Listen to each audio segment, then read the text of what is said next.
Welcome to Spotlight. I'm Terry Harrington, and I'm glad to have you on board with us today. And I'm really special guest with us on Spotlight today is the Superintendent of St. Clair County RESA, Kevin Miller.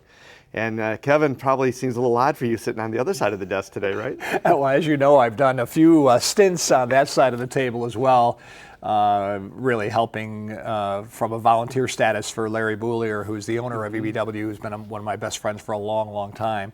But yeah, on this side of the table, it's, well, what are you going to ask me next, Terry? Yeah, so, there you go. So there we go. Well, we have you here today because this week is your final week at RESA as a superintendent, as you're retiring.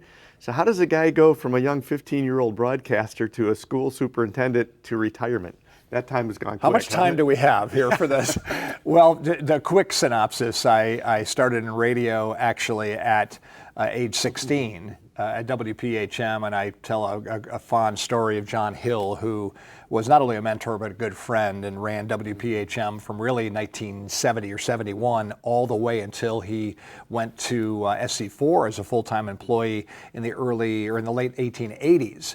So I had two stints at WPHM as a part-timer in the 70s, stayed there through my SC4 days, got my associate's degree, went to Tampa in broadcasting, got married, had our first baby in Tampa, decided to come back home to Michigan, and continued my radio career as replacing John Hill as program director of WPHM. And then while I was doing that, I went back and finished my bachelor's degree, my master's degree in education, and got into education in 1993 with Marysville Schools as a teacher, East China Schools as both an assistant principal at Marine City, principal at St. Clair Middle. Went north to Croswell, Lexington as their superintendent for 7.5 years, and then down to St. Clair RESA in January 1st, really, of 2015. So it's been about almost 8 years now that I've been at RESA, the last 5.5 as superintendent. So what made you want to make that switch? Because you had a great broadcasting career going. Yeah, I loved broadcasting. I will tell you that really my mentor was my father. My father was an educator in the Port Huron system. He began his career in Battle Creek. That's where I was born, actually, in Battle Creek. He went to Michigan State, and my mom and dad were married and married housing in Michigan State. They settled in Battle Creek. He got a job at Battle Creek Central High School. Their home, both of them were born in Port Huron. They came back to their home in Port Huron in 1971. My dad will say that was kind of divine intervention because we came back to a neighborhood that had a high school radio station, WORW, and so I was able to get in the Port Huron Northern program as a freshman, and so that led the way. But I tell people, though, as maybe one of the few broadcasters that became a school superintendent, that a lot of the skill set that's involved in broadcasting, communication style, public speaking, management, those types of things I all learned in the radio broadcast business, and that translates well into education and the superintendency. And really both of them too are really people business. They really are. And as a superintendent, you really have to be a people person, don't you? One of the earliest things, and I know you were a broadcaster too, and you learned this too, is that you have to, when you're talking, especially on radio, at least with television, we've got cameras, right, that we can point to. Radio, you're alone with a microphone. You try to envision somebody listening on the other end, right? And so as we did that, it's really about communication style to individual people that are listening or watching. And so that translates well to what you do as a superintendent, communicating individually with teachers, parapros, bus drivers, parents. All of that is a skill set that's very similar from broadcast world to the education world. Great. Well, we need to take a break. Kevin's been involved with the program that's airs here on EBW, and the program's been around for about 29 years. We're going to talk about that when we come back, so don't go away.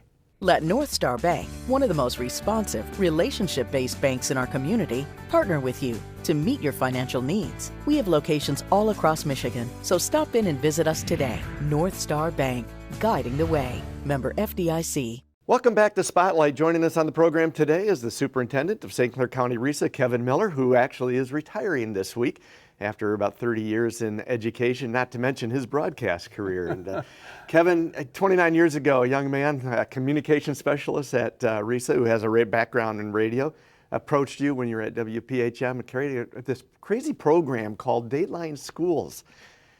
And here it is, it's still being broadcast 29 years later on WPHM and also featured here on EBW. How did that all come about, and what do you think of that program? Well, there was this guy named Terry Harrington that approached me when I was program director at WPHM, and We really were looking for public service type of programs. Obviously, education is, if not the most important thing that we do in public domain, it is one of the most important.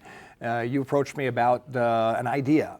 What about if we featured daily a short little snippet with an educator or something about education here on the Thumb Coast, right? So I immediately said that is a great idea. What does it look like, Terry? You did a great job of kind of filling me in on how it would work.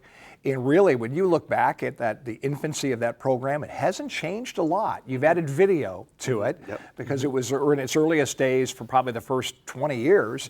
It was an audio version that aired on WPHM, and I remember as program director placing it where it was going to go. I think in that 7 o'clock hour first, and then it came in the noon hour. We had a noon information hour, if you remember.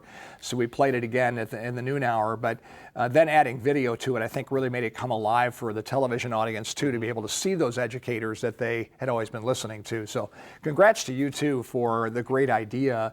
And for RESA for bringing it to life. And it's weird to have been on the one end of helping it get started, and now as a superintendent to be talking about it fondly as a superintendent of RESA and what we do. Yeah. We do well about education. Yeah, and it's amazing that it's lasted this long, but it's been a fun program, and we've had some great guests. You've been on it several times.